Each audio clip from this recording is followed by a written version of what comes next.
All right, so this time we're going to be going over my 5 favorite characters of all time. Now, I do want to go ahead and just say that this was actually difficult for me to decide as far as like my 5 favorites.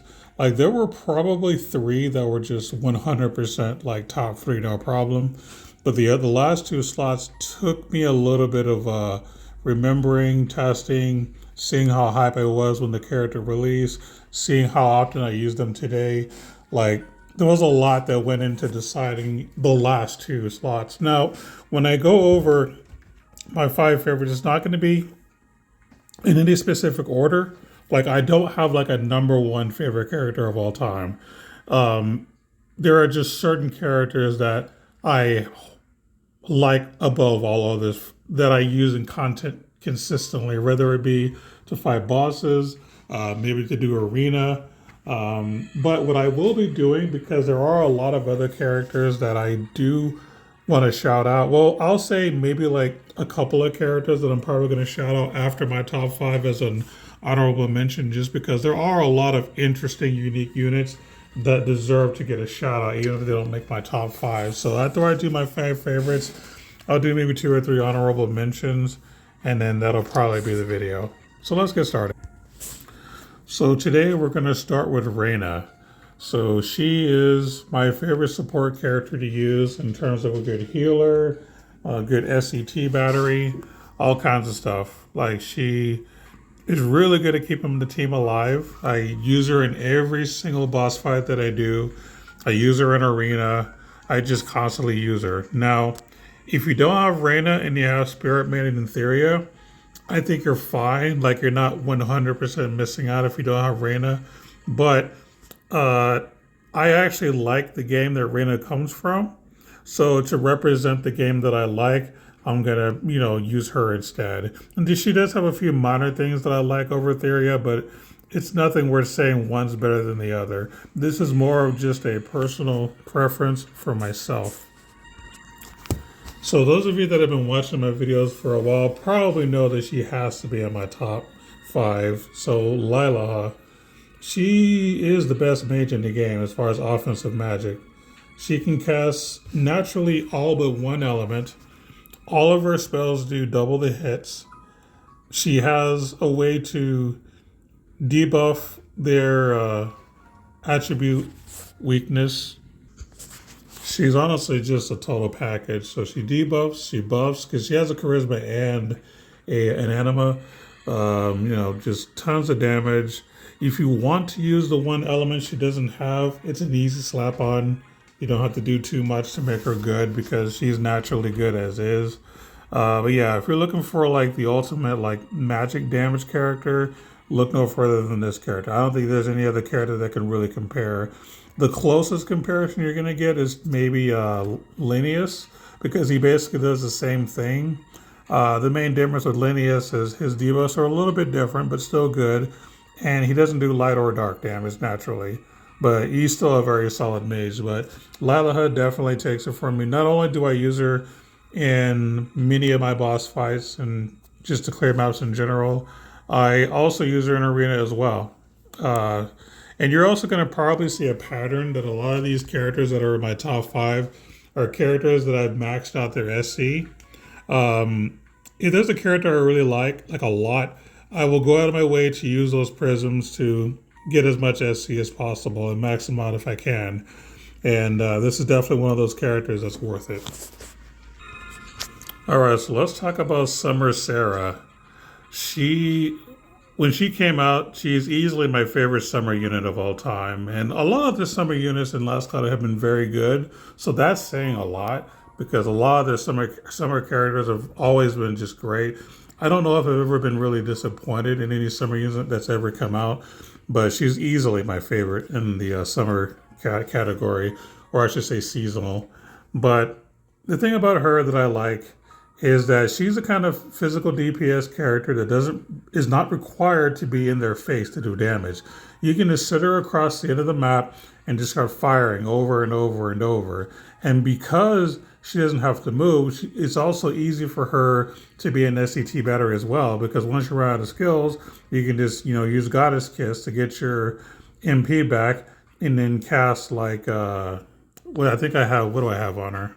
Yeah, Winter's apple pie. So you can do like apple pie on her, and then she can just keep going off, and like she just keeps going and going.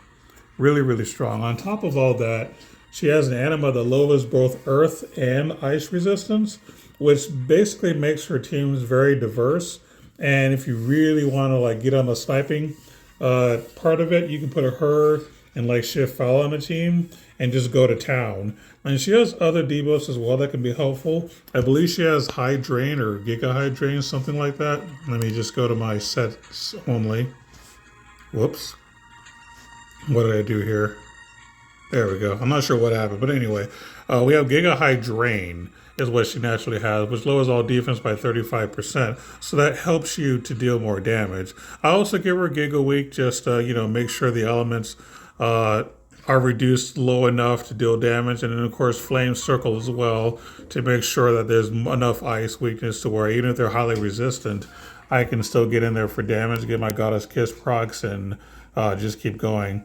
Now, another thing that I didn't mention on the first two characters, but you're not gonna notice, but I'm just gonna tell you, all these characters that I really, really like, I have their paid gear. Like, that's how you know I truly love a character, is when I get their paid gear. So this is definitely one of those. Like I said, good debuffs, really good on the debuff standpoint, really good physical DPS, really good SCT battery. I definitely use her in, bosses. I don't really use her in arena, although I'm thinking about testing her because I have seen people use her and she seems to be really good. I just never tried her, like not in a serious manner at least. So something to consider in the future. But yeah, easily one of my favorites. And of course, I'm going to talk about Shift Foul. As I've mentioned before, if you've seen my videos in the past, you know that I love building for criticals. And this ideally would have been the ultimate, critical type character, because it's not very often we get like a straight up bow character. Like it's very, very rare. But when they built her up, I think that Las Cloudia did a pretty good job. I do have a criticism. I do feel like they held back a little bit. For example, I'm just going to go with the stuff I've already learned or gave to her. I wish that, if I can find it here, like two-handed bow and two-handed bow boost. I'm sorry, not two-handed bow is fine. The two-handed bow boost, I wish that they would have given you like a 3% crit rate or something like that. Like I said, I'm not asking for a lot, but just a little bit would have helped. Maybe on number 2, you get like 5% crit rate. I feel like they were holding back. And of course, we don't have bow boost or mega boost, anything like that as a learnable in the arc, I believe. I don't think that even exists. So yeah, I think that Las Cloudia is scared of giving us a lot of critical stuff because if I'm able to get someone to like 100%, that would break the game. I don't think getting an extra 3 or 5% would have really got her up to 100%. But yeah, I kind of feel like they could have done a little bit better on those two skills for the two-handed like bow stuff. I think adding a little bit of crit rate would have made more sense. But other than that, I think they did the character nicely. One thing that I do want to discuss in terms of like equipment, like obviously I'm using her paid equip, but I wanted to kind of give you guys a little advice if you're going to build strictly for crit. And if crit's like crit rate is your number one necessity, like that's your priority, you might want to get the Godforged Starbow instead. So let me just pull it up here. Yeah, so Star Road plus 40 is basically a 6-star. When using Earth or Light skills, crit rate 10%. So you're getting 10% instead of the 7% you get from the paid equipment. So that's something to consider. So if you didn't get her paid item, you can still get the Starro bow. It'll give her higher crit. The only downside is that you're not getting as much like attack damage boost, nor are you getting as much crit. Or no, not crit. You're not getting as much damage cap. But to be perfectly honest, the damage cap probably doesn't matter too much. It's just the regular damage that you'd be missing out on, really.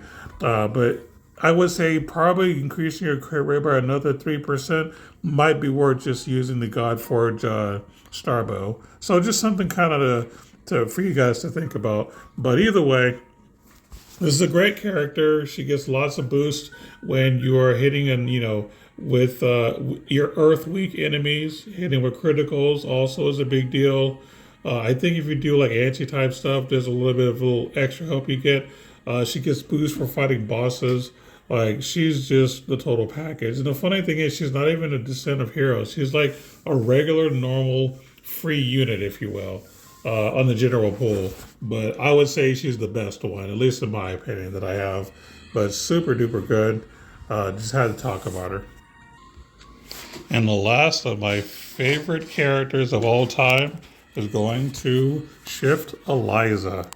So this is for multiple reasons.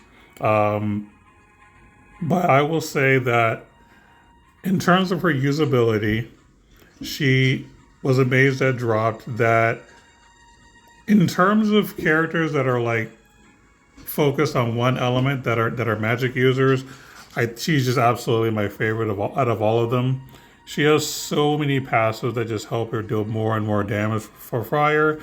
She has an anima that lowers fire resistance and light resistance, so you can do a lot of things with your team to have a lot of fun. So you can throw in Eliza with Reyna and say, the newest Kyle and just go to town, right? So there's lots of things that you can do. That's just a whole lot of fun, do a lot of damage. What I sometimes do is I run Eliza with Kyrie, which is Kyle's mother, and also dealing tons of more damage. There's just so many things that you can do to have a lot of fun with her, with Eliza and the team. But yeah, I basically like her because of the fact that she's just a really strong mage. She has enhanced like fire type abilities, meaning that when she casts like Meteor Rain, the cinematic thing is like the fire is a little bit bigger and it does a little more damage. She has like fire critical Neo, which I don't think anyone else has a Neo type spell. I might be wrong on that, but that's kind of unique to her. She is a character that one of the few characters actually that gets a boost if you have a certain summoning stone. For her, it's like Igneed. So if you have that summon on when you're using her, you get more damage and damage cap, I believe. So there's a lot of unique things about her that are just different from most other mages and most other characters just in general. And of course, the other thing that I like the most is she's kind of like my waifu. I've always been a sucker for a well-dressed woman, skirt and high heels. That's my thing. So Eliza's for me the total package. But as a character that's to be usable, I think she's fantastic. Obviously, I have all of her gear. I have her maxed out on her SC. So she's all set. So yeah, definitely the last and one of my absolute favorites of all time. Oh, not to mention, I actually use her in Arena, even today. Because I understand the meta does change all the time. I still find Eliza pretty useful in Arena. Now, you do have to build her a little bit differently. I'm not going to explain the details, but there are certain ways that I use her that helps against the meta because, like I said, it's kind of crazy right now. But she is definitely usable. And, of course, I use her in all types of events and boss fights. I want to touch up on some of the characters that I want to give honorable mentions to just because they're unique and interesting. And I want to talk about them even though they didn't make the top 5. For starters, let's talk about Gal real quick. Like, in terms of a counter unit, the best in the game, bar none. I would say 2P is about the closest, but Gal is definitely up there. I 100% use him in Arena. Obviously, I have his SC maxed out. Like, just super duper strong in what he does, and how he's used is very, very unique. So, definitely a quick shout out for him as a big thing. This guy, who we're just gonna call Shift 9S because that's kind of like the short form version of what we like to call him. I think is a very interesting, unique character that probably got slept on by a lot of people. What's different about him is that he has a passive where if you're one of your party members does like a skill attack, he'll actually do a coordinating attack as well. That's not included in his regular package. Like he can do regular attacks and his skills and whatnot, but he has an extra attack that happens when like one of your teammates does a skill or something. It's actually kind of interesting, kind of unique.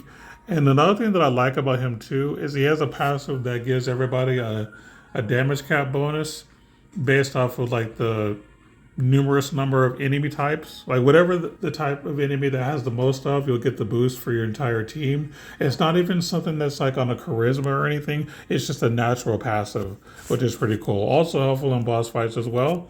He's also the kind of character that you can put like in a corner, like in the distance, and just use him as an SCT battery. Like he's really, really good for that too.